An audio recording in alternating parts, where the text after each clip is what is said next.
ರುಚಿಕರವಾದ ಶಾವಿಗೆ ಉಪ್ಪಿಟ್ಟು ಮಾಡ್ಕೊಳ್ಳೋದಕ್ಕೆ ಮೊದಲಿಗೆ ಬಾಣಲಿಗೆ ಒಂದು ಸ್ವಲ್ಪ ಎಣ್ಣೆ ಹಾಕ್ಕೊಡಿ.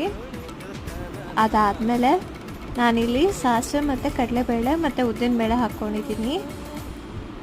ಅದಾದಮೇಲೆ ಈರುಳ್ಳಿ ಹಾಕ್ಕೊಂಡು ಮತ್ತು ಮೆಣಸಿನ್ಕಾಯಿ ಹಾಕ್ಕೊಂಡು ಚೆನ್ನಾಗಿ ಬಾಡಿಸ್ಕೊಳ್ತಾ ಇದ್ದೀನಿ. ಅದಾದಮೇಲೆ ಕಡಲೆಕಾಯಿ ಬೀಜ ಹಾಕ್ಕೊಂಡಿದ್ದೀನಿ. ನೀವು ಬೇಕಾದ್ರೆ ತರಕಾರಿನೂ ಸಹ ಹಾಕ್ಕೋಬೋದು, ತುಂಬ ರುಚಿಯಾಗಿರುತ್ತೆ. ಒಂದು ಸ್ವಲ್ಪ ಉಪ್ಪು ಹಾಕ್ಕೋಬೇಕು ರುಚಿಗೆ ತಕ್ಕಷ್ಟು. ಅದನ್ನು ಚೆನ್ನಾಗಿ ಬಾಡಿಸ್ಕೋಬೇಕು. ಅದಾದಮೇಲೆ ನಾನಿಲ್ಲಿ ಬಟಾಣಿ ಹಾಕ್ಕೊಳ್ತಾ ಇದ್ದೀನಿ. ಬೇಕಿದ್ರೆ ತರಕಾರಿನೂ ಸಹ ಹಾಕ್ಕೋಬೋದು. ಅದಾದಮೇಲೆ ಸ್ವಲ್ಪ ಕರಿಬೇವು ಹಾಕ್ಕೊಳ್ಳಿ. ಅದಾದಮೇಲೆ ನಾನಿಲ್ಲಿ ಬೇಯಿಸಿಟ್ಕೊಂಡಿರೋ ಶಾವಿಗೆ ಹಾಕ್ಕೊಳ್ತಾ ಇದ್ದೀನಿ. ಇದನ್ನು ಕಲಸಿದ್ರೆ ರುಚಿಕರವಾದ ಶಾವಿಗೆ ಉಪ್ಪಿಟ್ಟು ರೆಡಿ. ಟೇಸ್ಟಿಯಾಗಿರುತ್ತೆ.